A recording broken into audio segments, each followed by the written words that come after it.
প্রথমত হচ্ছে যে নির্বাচন কমিশনে এবং ডিসি মহোদয়ের কাছে, যিনি জেলা রিটার্নিং অফিসার, তাদের কাছে যে আমরা যে কনসার্নগুলোর কথা বলেছি সেই কনসার্নগুলো আসলে সাফিসিয়েন্টলি অ্যাড্রেস করা হচ্ছে না আর কি এখন পর্যন্ত।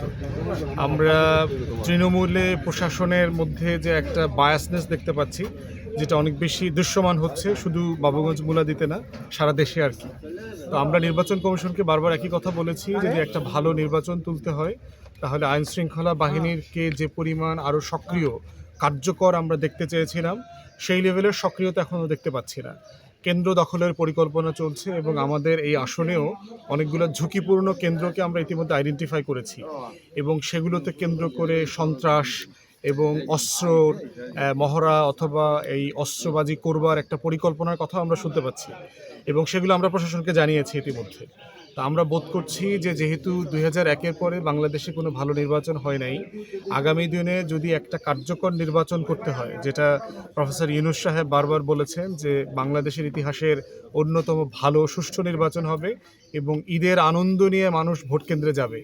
তো যদি আইন শৃঙ্খলা ভালো না থাকে, ভোটার এবং প্রার্থীদের নিরাপত্তা নিশ্চিত না করা যায়, ভোট কেন্দ্রকে যদি দখল করবার পরিকল্পনা থাকে, ভোট সেন্টারকে কেন্দ্র করে সন্ত্রাসের পরিকল্পনা করা হয়ে থাকে, তাহলে সেটা নিঃসন্দেহে এরকম একটা নির্বাচনকে ভালো করবার মতো আয়োজন না। তাই আমরা বোধ করছি এখনও সময় আছে। যারা এই ডিস্টার্বিং এলিমেন্টগুলো আছে তাদের তালিকা গোয়েন্দা সংস্থাগুলোর কাছেও আছে। এলাকা থেকে তারা খবর নিলেও এই তথ্য দিয়ে এলাকাবাসী সাহায্য করতে পারবে। তো সেই জায়গা থেকে আমরা বারবার বলছি যে এই ডিস্টার্বিং এলিমেন্টগুলোকে বিশেষ ক্ষমতা আইন হোক অথবা ডিস্ট্রিক্ট ম্যাজিস্ট্রেসিকে ব্যবহার করে তাদেরকে 2-3 মাসের জন্য যদি ডিটেইন করা হয়, এবং এরা অধিকাংশই হচ্ছে নউন ক্রিমিনাল, যাদের নামে প্রচুর মামলা মোকদ্দমাও আছে, তাদেরকে গ্রেফতার করতে পারলে এই দখল এবং সংঘর্ষ দুটোই কমে যাবে এবং একটা সুষ্ঠু নির্বাচনের পরিবেশ তৈরি হবে। ভোটাররা এবং প্রার্থীরা নিরাপদে ভোট কেন্দ্রে যাওয়া আসা করতে পারবে এবং ক্যাম্পেইন করতে পারবে।